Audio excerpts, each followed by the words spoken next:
Everyone welcome back. ನೀವೇ ನೋಡ್ತಾ ಇದ್ದಾರೆ ಇಂಟೆಲಿಜೆಂಟ್ ಗುರು ಯೂಟ್ಯೂಬ್ ಚಾನಲ್. ಎಲ್ಲರೂ ಕೂಡ ಗೃಹಲಕ್ಷ್ಮಿ ಯೋಜನೆ ಅಪ್ಡೇಟ್ಗೆ ಸ್ವಾಗತ. ಲೇಟೆಸ್ಟ್ ಅಪ್ಡೇಟ್ ಏನು, ಹಣ ಇವರಿಗೆ ಬಿಡುಗಡೆ ಆಗುತ್ತೆ, ಇವರಿಗೆ ಬರೋದಿಲ್ಲ, ಹೊಸ ಕಂಡೀಷನ್ಸ್ ಕೂಡ ಇದಾವೆ. ಎಲ್ಲಾ ಮಾಹಿತಿಗಳನ್ನ ತಿಳಿಸ್ಕೊಡ್ತೀವಿ. ದಯವಿಟ್ಟು ಚಾನಲ್ಗೆ ಸಬ್ಸ್ಕ್ರೈಬ್ ಆಗಿ, ವಿಡಿಯೋ ಇಷ್ಟ ಆದರೆ ಲೈಕ್ ಮಾಡಿ.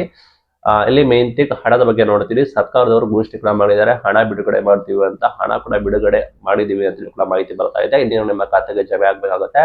ಇಂದಿನಿಂದ ನಿನ್ನೆಯಿಂದ ನಿಮಗೆ ಬಿಡುಗಡೆ ಪ್ರಕ್ರಿಯೆ ಕೂಡ ಶುರುವಾಗಿದೆ. ನಿಮಗೆ ಗೊತ್ತಿರೋಗೆ ಹಣ ಇವತ್ತು ಬಿಡುಗಡೆ ಆದ್ರೆ ನಾಳೆ ನಿಮ್ಮ ಖಾತೆಗೆ ಜಮೆ ಆಗೋದಿಲ್ಲ, ಹಂತ ಹಂತವಾಗಿ ಬಿಡುಗಡೆ ಆಗುತ್ತೆ. ಅಪ್ ಟು 15 ದಿನಗಳ ಕಾಲ ನಿಮಗೆ ಟೈಮ್ ತೆಗೆದುಕೊಳ್ಳುತ್ತೆ. ಆಗ ನಿಮಗೆ ರೈಟ್ ಕೂಡ ಆಗುತ್ತೆ. ಇಲ್ಲಿ ಕೆಲವರು 6,000 ಬರುತ್ತೆ ಅಂತ ಹೇಳ್ತಾ ಇದ್ದಾರೆ.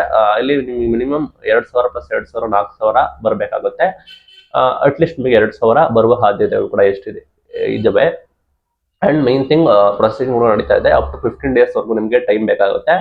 ಬಿಕಾಸ್ ನಿಮ್ಗೆ ಗೊತ್ತೇ ಇದೆ ಆಲ್ರೆಡಿ, ಹಂತ ಹಂತವಾಗಿ ನಿಮಗೆ 1,20,00,000ಕ್ಕೂ ಹೆಚ್ಚು ಫಲಾನುಭವಿಗಳು ಮಹಿಳೆಯರು ಕೂಡ ಇದ್ದಾರೆ. ಎಲ್ಲರಿಗೂ ಕೂಡ ಜಮೆ ಮಾಡಬೇಕಾಗುತ್ತೆ. ಆ ನಿಟ್ಟಿನಲ್ಲಿ ನಿಮಗೆ ಟೈಮ್ ತೆಗೆದುಕೊಳ್ಳುತ್ತೆ. ಆ ನಿಟ್ಟಿನಲ್ಲಿ ವೆಯ್ಟ್ ಮಾಡಬೇಕಾಗುತ್ತೆ. ಅದನ್ನ ಆಗ್ತಾ ಇದ್ದಾರೆ. ಇದೇ ರೀತಿ ಡೈಲಿ ಅಪ್ಡೇಟ್ಸ್ ನಮ್ಮನ್ನ ಫಾಲೋ ಅಪ್ ಮಾಡಿ. ಇನ್ನ ಕೆಲವರಿಗೆ ನ್ಯೂ ಕಂಡೀಷನ್ಸ್ ಕೂಡ ಹಾಕಿದ್ದಾರೆ, ಆಲ್ರೆಡಿ ಘೋಷಣೆ ಮಾಡಿದ್ದಾರೆ. ಹಣಕಾಸು ಇಲಾಖೆಯವರು ಕೆಲವರಿಗೆ ತಿರಸ್ಕಾರ ಕೂಡ ಮಾಡಿದ್ದಾರೆ. ಗೃಹಲಕ್ಷ್ಮಿ ಯೋಜನೆ ನಿಮಗೆ ಹಣ ಬರ್ತಾ ಇದ್ರೆ ನಿಮಗೆ ಇವರಿಗೆ ಇನ್ನು ಮುಂದೆ ಅವರಿಗೆ ಹಣ ಬರೋದಿಲ್ಲ ಅಂತ ಹೇಳಿ ಸರ್ಕಾರದವರು ಘೋಷಣೆ ಕೂಡ ಮಾಡಿದ್ದಾರೆ.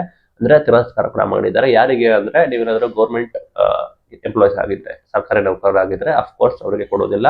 Income tax, GST, income tax pay ಮಾಡ್ತೀರಾ, GST ಪೇ ಮಾಡ್ತೀರಾ ಅಂದ್ರೆ ನಿಮಗೆ ಕೂಡ ಬರೋದಿಲ್ಲ.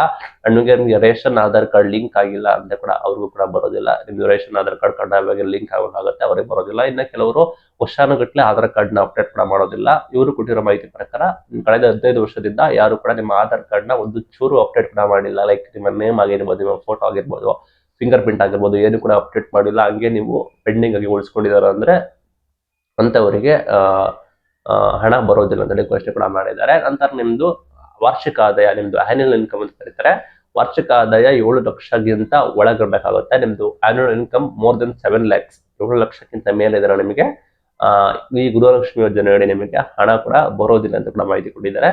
ನಿಮ್ಮ ವಾರ್ಷಿಕ ಆದಾಯ 7 ಲಕ್ಷಕ್ಕಿಂತ ಒಳಗಡೆ ಇದ್ರೆ ನಿಮಗೆ ಯಾವುದೇ ರೀತಿ ಸಮಸ್ಯೆ ಇಲ್ಲ. ನಂತರ ನಿಮ್ದು ಇಷ್ಟೆಲ್ಲ ಆಯ್ತು. ಸೇಮ್ ಆಧಾರ್ ಬ್ಯಾಂಕ್ ಲಿಂಕ್ ಆಗಿರೋದು, DBT ಪ್ರೊಸೆಸ್ ಆಗಿರೋದು, ನಿಮ್ಮ ಬ್ಯಾಂಕ್ ಖಾತೆ ಆಕ್ಟಿವ್ ಆಗಿರೋದು, ಆಧಾರ್ ಆಕ್ಟಿವ್ ಆಗಿರೋದು ಎಲ್ಲ ಕೂಡ ಇರಬೇಕಾಗುತ್ತೆ. ಅದು ಕನಿಷ್ಠ ಮಿನಿಮಮ್ ಅರ್ಹತೆ ಆಗಿರುತ್ತೆ. ಅದನ್ನ ಬಿಟ್ಟು ನನಗೆ ಹೇಳಿದ್ದೀನಲ್ಲ 4-5 ಆಪ್ಷನ್ಸ್ಗಳನ್ನ, ನಿಮ್ಗೆ ಏನಾದ್ರು ಆದಾಯ ಜಾಸ್ತಿ ಇದ್ದು, ಗೌರ್ಮೆಂಟ್ ಎಂಪ್ಲಾಯ್ ಆಗಿದ್ದು, ನೀವು ಟ್ಯಾಕ್ಸ್ ಪೇ ಮಾಡ್ತಾ ಇದ್ದಿ, ನೀವು ರೇಷನ್ ಅಂತ ಲಿಂಕ್ ಮಾಡಿಸಿಲ್ಲ ಅಂದ್ರೆ, ಆಧಾರ್ ಕಾರ್ಡ್ನ ಅಪ್ಡೇಟ್ ಕೂಡ ಸರಿಯಾದ ಸಮಯದಲ್ಲಿ ನೀವು ಮಾಡಿಸ್ತಾ ಇಲ್ಲ ಅಂದ್ರೆ, ಇಷ್ಟೆಲ್ಲ ಇದ್ರೆ ನಿಮ್ಮ ಖಾತೆಗೆ ಬಂದ್ಬಿಟ್ಟು ಹಣ ಜಮೆ ಆಗೋದಿಲ್ಲ ಅಂತೇಳಿ ಸ್ಪಷ್ಟನೆ ಕೂಡ ಕೊಟ್ಟಿದ್ದಾರೆ. ಇದು ಇವತ್ತಿನ ಗೃಹಲಕ್ಷ್ಮಿ ಯೋಜನೆ update. Thank you for watching. Till later. Thank you.